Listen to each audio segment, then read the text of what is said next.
kita terangkan dulu sifat-sifat hati yang terkumpul di dalam hati kita ini.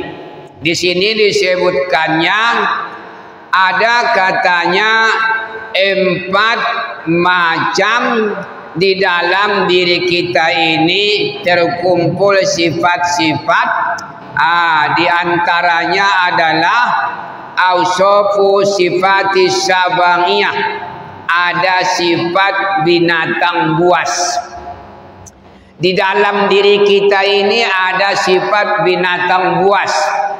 Binatang buas itu seperti harimau, serigala, singa, anjing. Maka apabila manusia itu tidak diatur dengan agama, maka bisa saja nanti sifat binatang buas ini yang berkembang di dalam diri kita.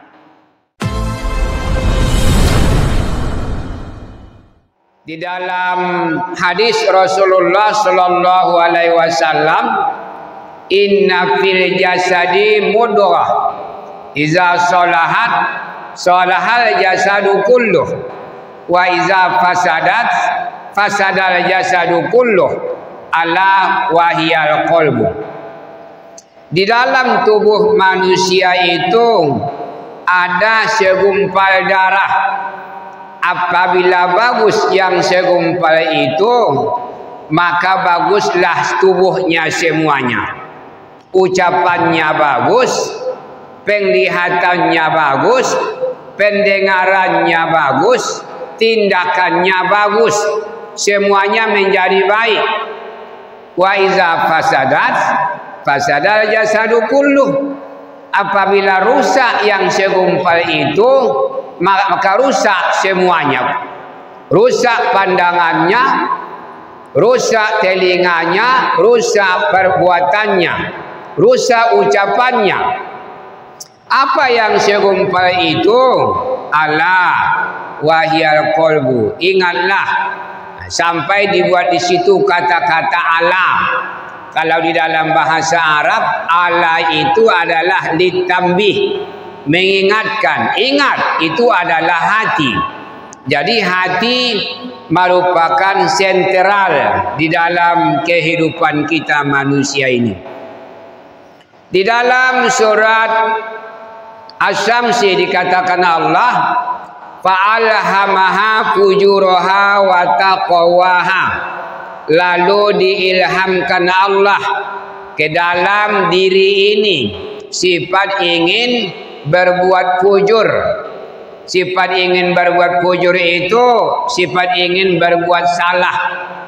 Sebentar lagi kita uraikan macam-macam fujur yang diilhamkan Allah ke dalam hati kita.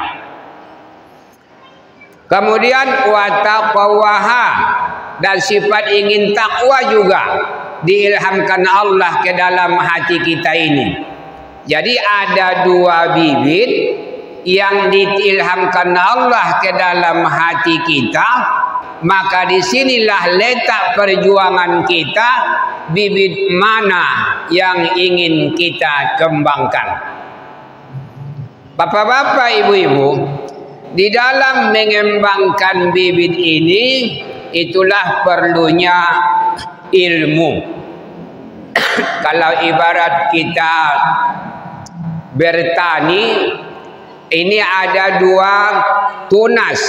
Tunas mana yang akan kita biarkan dan tunas mana yang akan kita gunting. Tentu ada ilmunya.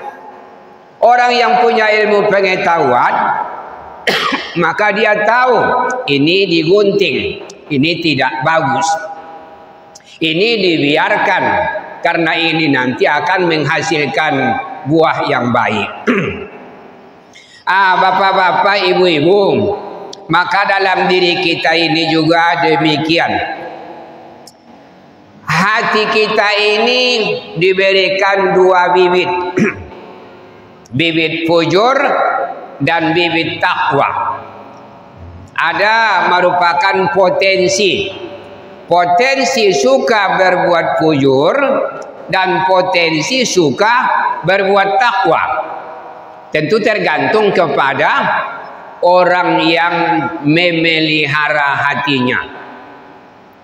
Bapak-bapak, ibu-ibu, jadi kita ini bagaikan suatu bahan baku yang bisa dikembangkan, bisa diolah.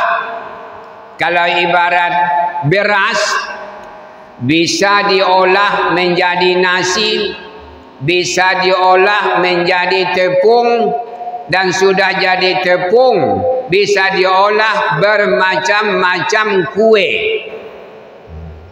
Jadi kita ini juga demikian, bisa menjadi manusia yang seutuhnya, bisa menjadi bergeser daripada nilai-nilai manusia.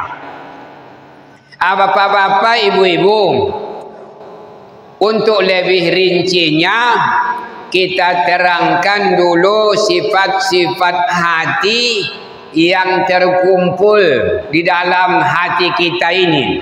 Di sini disebutkannya ada katanya 4 macam di dalam diri kita ini terkumpul sifat-sifat. Di antaranya adalah ausofu sifati sabangiyah, ada sifat binatang buas. Di dalam diri kita ini ada sifat binatang buas. Binatang buas itu seperti harimau, serigala, singa, anjing. Maka apabila manusia itu tidak diatur dengan agama, maka bisa saja nanti sifat binatang buas ini yang berkembang di dalam diri kita. Memang buruk kedengaran, tapi harus saya terangkan. Bisa seseorang itu berkembang dalam dirinya sifat singa, sifat harimau, sifat serigala, sifat anjing. Kalau tidak dibentuk dengan agama. Kita uraikan sebentar lagi bagaimana sifat-sifat binatang buas. Kemudian sifat yang kedua yang tertanam di dalam diri kita, yang diilhamkan Allah, itu tidak dapat elak lagi setiap manusia. Tapi di sinilah fungsi ilmu, fungsi agama. Itu semuanya harus dikendalikan dengan agama. Untuk apa dibuat di situ sifat-sifat itu? Gunanya perjuangan. Kita berjuang untuk mengendalikannya. Dia tidak bisa dihapus karena dia perlu, tapi tidak bisa dibiarkan. Kalau dibiarkan, dia berbahaya. Bapak-bapak, ibu-ibu, yang kedua sifat bahimiyah. Di dalam diri kita ini ada sifat bahimiyah. Bahimiyah ini binatang tapi tidak binatang buas. Seperti kambing, babi. Karena binatang itu ada binatang buas, ada yang tidak binatang buas. Jadi di dalam diri kita ini ada sifat binatang. Binatang buas ada di dalam diri kita sifatnya, dan ada binatang yang tidak binatang buas. Kalau di dalam surat Al-A'raf dikatakan Allah, ulaika kalla an'am, mereka itu bagaikan binatang. Kemudian yang ketiga, sifat yang ada di dalam diri kita ini adalah sifat as-syaitoniyah. Apa itu syaitoniyah? Sifat kesetanan. Jadi rupanya sifat setan itu ada juga bibitnya di dalam diri kita. Kemudian yang keempat adalah sifat robbaniyah. Sifat yang sifatnya itu sifat yang baik, sifat-sifat yang diridhoi oleh Allah.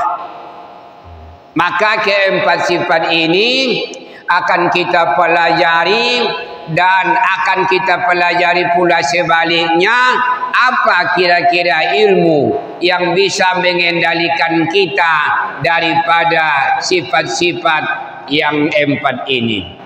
Secara garis besarnya ilmunya agama. Tapi ilmu agama itu luas. Jadi ada sifat bibit yang tercela di dalam diri kita ini, dan ada sifat-sifat yang baik. Maka sifat-sifat yang baik itu akan mengendalikan sifat-sifat yang tercela. Mengendalikan sifatnya, bukan menghapuskan. Karena dia perlu. Nah, tidak ada yang diciptakan Allah yang tidak perlu. Semuanya perlu. Jangan kita merasa setan itu tidak perlu. Perlu setan. Kalau tidak ada setan, tidak ada perjuangan kita. Itulah tugas kita, mengendalikan. Setan mengajak kepada keburukan, sementara iman mengajak kepada kebaikan. Kalau tidak ada setan, berarti tidak ada perjuangan. Sementara kita manusia ini di dunia ini adalah berjuang. Tanpa perjuangan kita tidak masuk surga. Beda dengan malaikat. Malaikat tidak ada sifat-sifat buruk. Semuanya sifat-sifat yang baik. Karena itu mereka tidak ada perjuangan. Karena itu iman malaikat datar. Tidak ada naik, tidak ada turun. Mereka tidak melebihi yang diperintahkan Allah dan tidak mengurangi yang diperintahkan Allah. Karena mereka tidak punya sifat yang tercela yang akan ditompang oleh setan. Bapak-bapak, ibu-ibu, kita terangkan satu persatu tentang sifat-sifat yang tadi. Yang pertama kita terangkan adalah sifat sabangiyah. Sifat sabangiyah ini sifat binatang buas. Sifat binatang buas ini adalah ingin menguasai, ingin merajalela, ingin menerkam, tidak ada rasa kasihan. Nah, itu binatang buas. Coba kita perhatikan. Singa, binatang buas, itu raja hutan. Dia tidak peduli setuju orang, tidak setuju. Itu tidak peduli dia. Yang penting dia berkuasa. Semua yang di bawahnya itu diterkam untuk dimakan, dimangsa. Nah, itu sifat binatang buas. Dia tidak perlu setuju umpamanya binatang-binatang yang lain. Pokoknya dia berkuasa di dalam hutan. Itu binatang buas. Nah, pokoknya sifat yang demikian itu dia sesukanya. Nah, diri kita ini juga bisa seperti itu. Ego. Nah, sifat ego, sifat diktator. Terkadang kita di dalam berumah tangga ada yang demikian. Kita tidak hanya mengacu atau memandang kepada kehidupan bernegara. Di dalam rumah tangga pun ada orang yang memakai sifat binatang buas. Di dalam rumah tangganya suka-sukanya. Tidak bisa bermusyawarah sendirinya. Karena dia tidak dibimbing dengan agama. Itu sifat binatang buas. Bahaya. Jadi sifat-sifat ini perlu, tapi harus dikendalikan. Kalau ibarat dalam kendaraan, gasnya itu perlu. Tapi kalau sudah hilang kendali, bahaya. Nah. Jadi sifat-sifat binatang itu perlu di dalam diri kita untuk semangat. Nanti kalau kita pelajari tentang pengendaliannya itu akan lebih jelas. Nah, kita nilai-nilai diri kita. Kalau tidak dibimbing dengan agama, maka sifat kita bisa seperti binatang buas. Sifatnya istilahnya, ada istilahnya ego, ada diktator, masuk Mandeligna, sendia giutnya. Tidak bisa ajak kompromi. Itu adalah sifat binatang buas. Ganas. Nah, ganas dia. Sesukanya. Kemudian, kalau sifat bahimiah, binatang yang tidak binatang buas, itu adalah sifatnya syahwat. Melampiaskan syahwat, syahwat perut, syahwat biologis. Jadi yang suka melampiaskan syahwat tanpa kendali agama itu adalah sifat kebinatangan. Binatang apa? Bahimiah. Seperti apa umpamanya? Kambing, babi, rusa, jawi. Bagaimana sifat-sifat mereka? Mereka hanya dua yang dipikirkan. Satu, perut. Makan yang enak-enak, yang banyak-banyak. Nah, itu saja. Yang enak-enak, yang banyak-banyak. Tidak peduli apakah itu bagaimana caranya. Pokoknya yang enak, yang lezat, dapat kenyang dari makanan yang lezat. Halal haram itu tidak ada bagi bahimiah. Kemudian apa lagi? Sifat bahimiah ini fahsya. Apa itu fahsya? Nafsu syahwat kepada lain jenis. Kita lihat binatang memang begitu juga. Cari makan yang enak, kenyang, kemudian cari lawan jenis untuk berlezat-lezat. Hanya yang dua itulah yang mereka pikirkan. Itu ada di dalam diri kita. Karena itu ada manusia yang berkelakuan seperti kelakuan binatang ternak.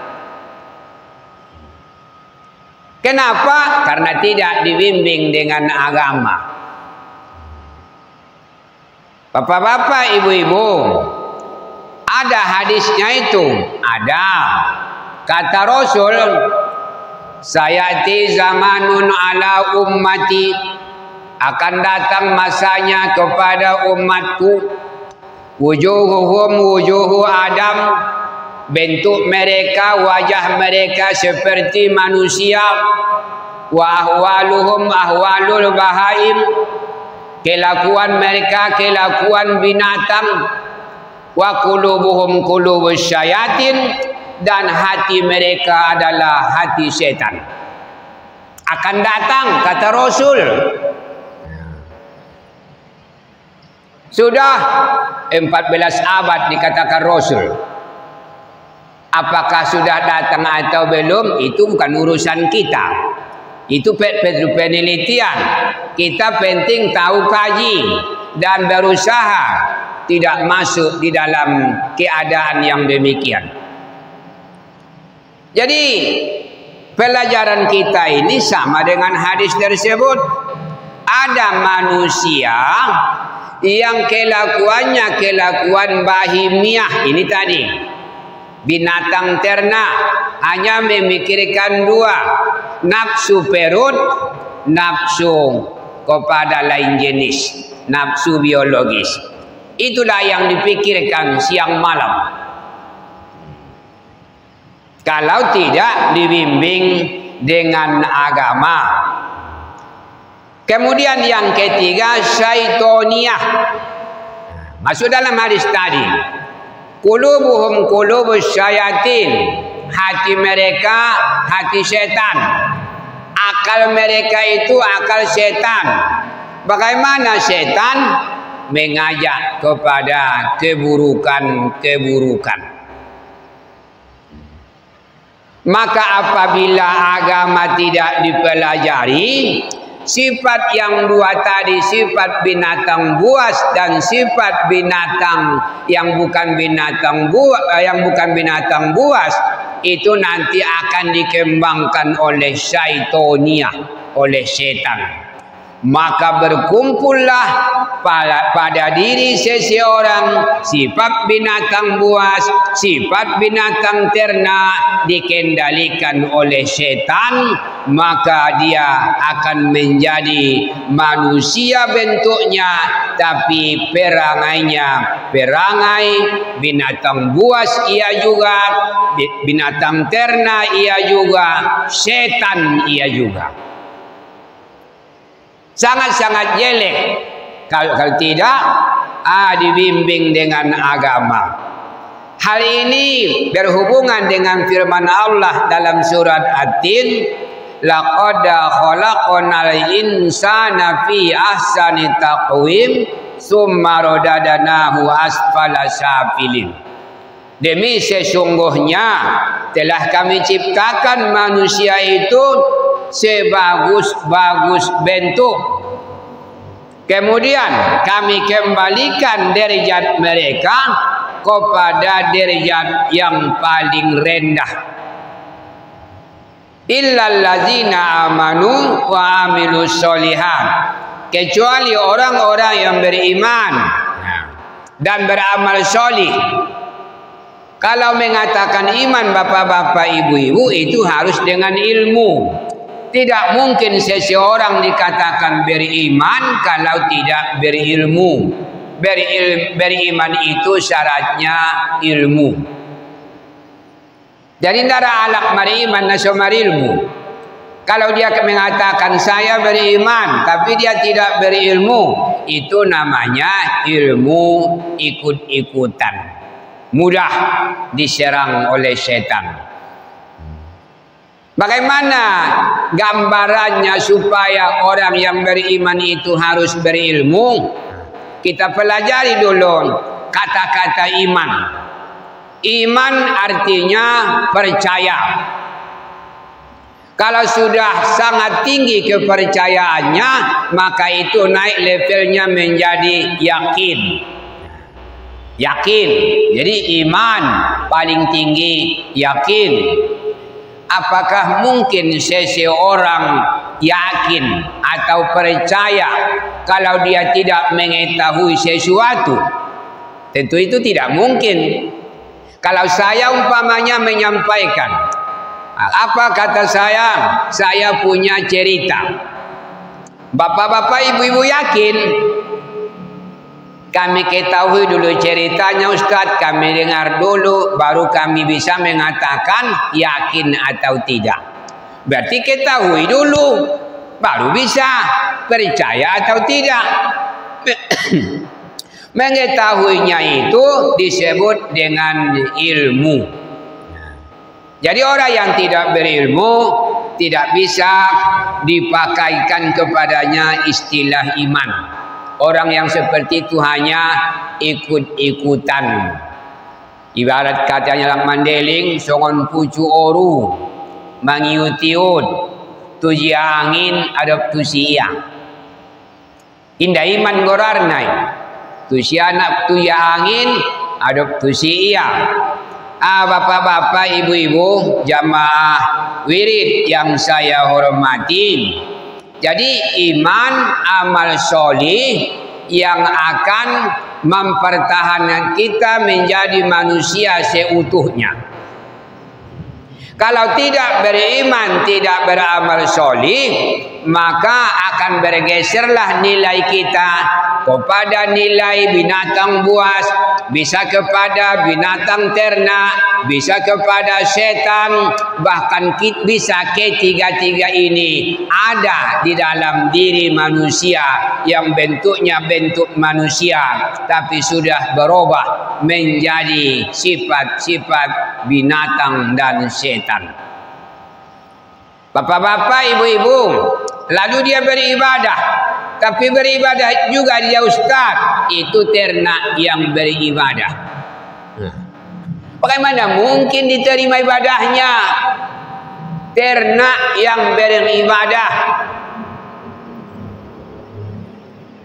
Karena itu kalau kita dalami bapak-bapak, ibu-ibu, ibadah itu di sini letaknya, bukan yang kita lihat ini. At-taqwa hahuna, takwa di sini. Solat kita itu adalah merupakan ibadah yang zahir. Kalau hati ini tidak ditata dengan agama, maka ibadah kita itu hanya bentuknya ibadah, tapi tidak bernilai ibadah di sisi Allah. Itu pentingnya menata hati. Di dalam suatu hadis dikatakan Rasulullah dalam kitab Ihya Ulumuddin jilid 3, kata Rasulullah, janganlah kamu kagum terhadap ibadah atau agama seseorang sebelum kamu mengetahui akalnya. Akal itu di sini. Jangan kagum terhadap agama seseorang, ibadah seseorang sebelum kamu mengetahui akalnya. Sendia di hati-hation. Apakah nama merajalela di sifat binatang buas? Apakah merajalela di sifat binatang ternak?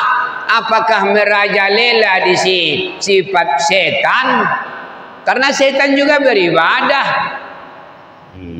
Setan beribadah juga. Tapi dia hanya sekedar mempengaruhi manusia. Bapak-bapak, ibu-ibu, yang keempat, sifat tadi adalah Rabbaniyah.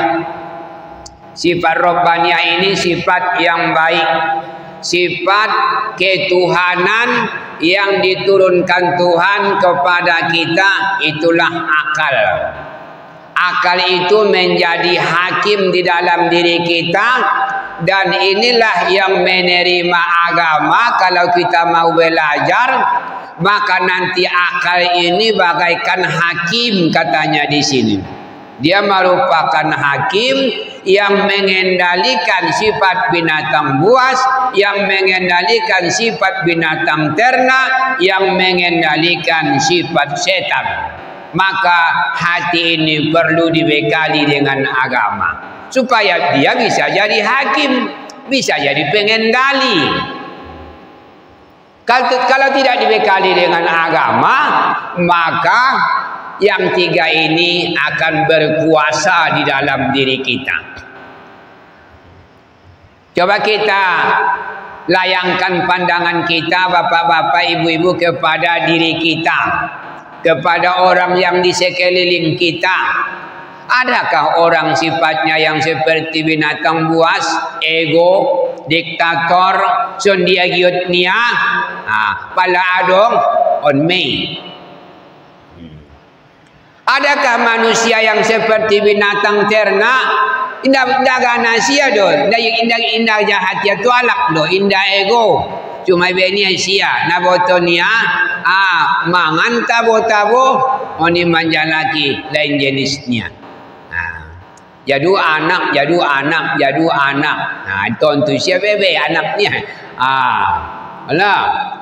Jadi panganon tabo-tabo jalaki. Damarimbar panganon na. Namanya gape jadi imatong supayahan pada binatang. Ulaika kal an'am balhum adol. Mereka itu bagaikan binatang, bahkan lebih sesat. Kenapa lebih sesat? Binatang mencari makanan yang lezat, tapi tidak mau memakan makanan yang merusak. Kalau manusia yang seperti binatang, dia mencari makanan yang lezat, masih mau memilih makanan dan minuman yang merusak. Sudah lebih parah dari binatang. Jadi useng doa dong erek salah panganon di aranganan. Kunjungi. Jawab di pangan erek, banasihat di panganoni. Babi pisoni deh. Anyung salah panganon babi beneteki cudelen racun mate. Anggo betul ya do racun ngai panganiai. Jadi payahan pada babi. Balhum adol. Bahkan mereka lebih sesat. Jadi manusia ini lebih rendah daripada yang rendah kalau tidak dibimbing dengan agama. Lalu ditanamkan Allah ke dalam diri kita ini, diberikannya hidayah akal. Akal itu bukan untuk mengakali. Nah, mana bersalah gunaan musim? Akal untuk mengakali. Akal itu gunanya adalah untuk menerima agama. Kalau begitu wajib belajar agama. Untuk apa agama itu? Untuk memimpin diri kita, untuk mengendalikan sifat binatang ternak yang ada dalam diri kita, untuk mengendalikan sifat-sifat binatang buas yang ada diri kita, dan untuk mengendalikan setan yang ada di dalam diri kita. Bayangkan 1 lawan 3. Satu akal akan mengendalikan sifat kebinatangan buas, sifat kebinatangan ternak, sifat setan. Kalau tidak dibekali dengan agama, tentu jelas akan kalah. Kalah.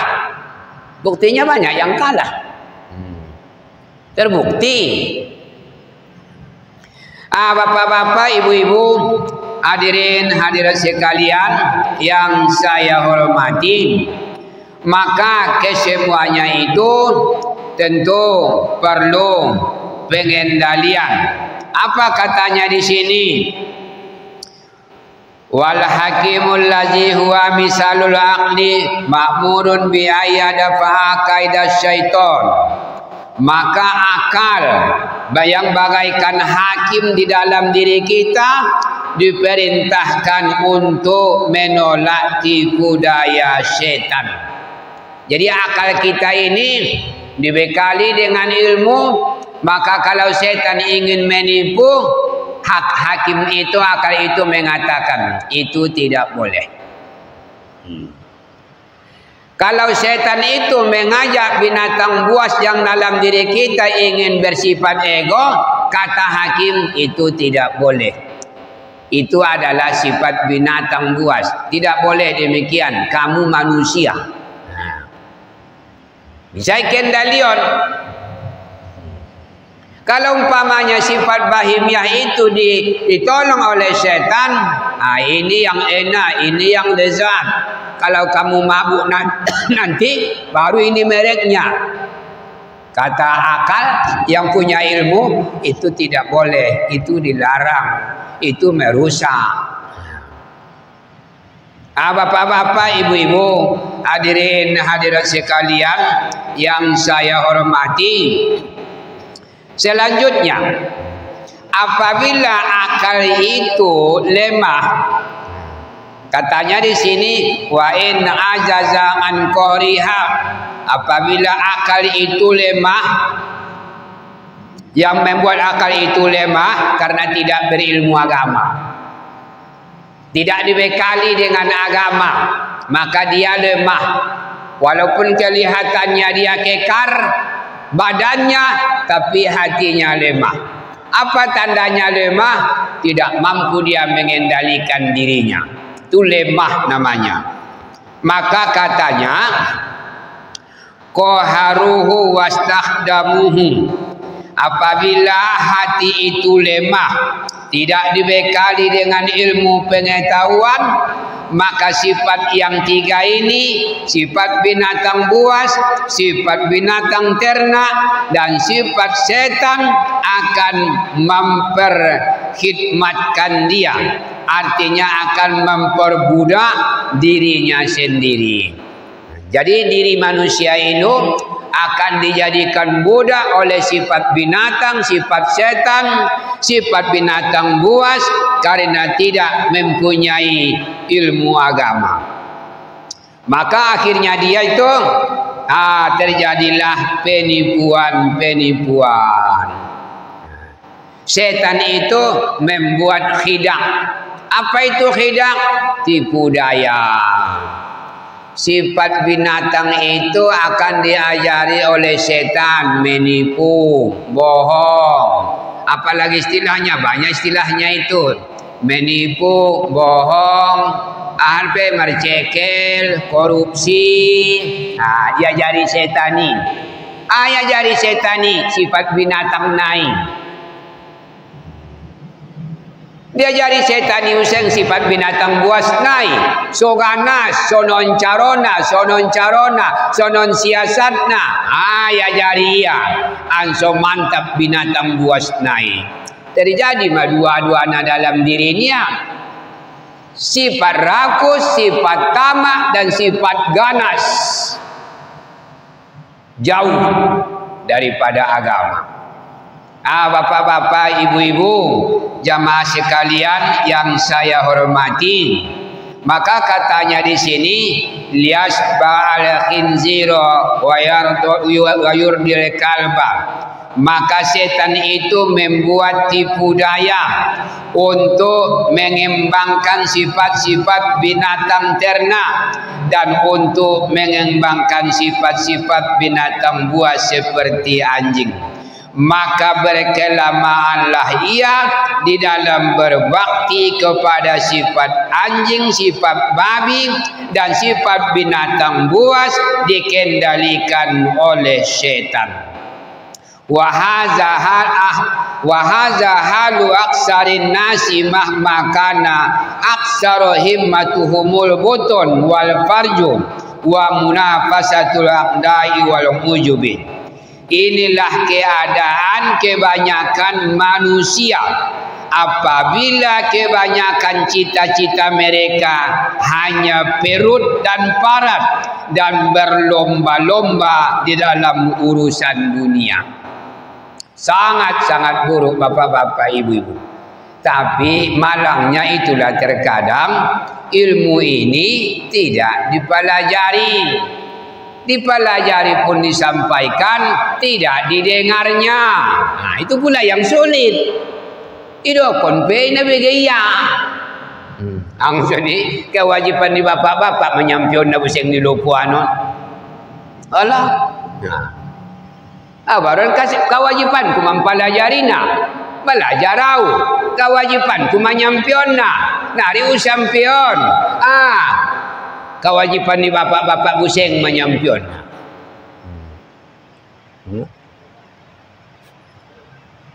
Dijia, bodijia saja. Rasulullah pesuni dia berdakwahi. Dijia saja, dilopoi, dimotori, dinamarolean. Dijia saja sampion.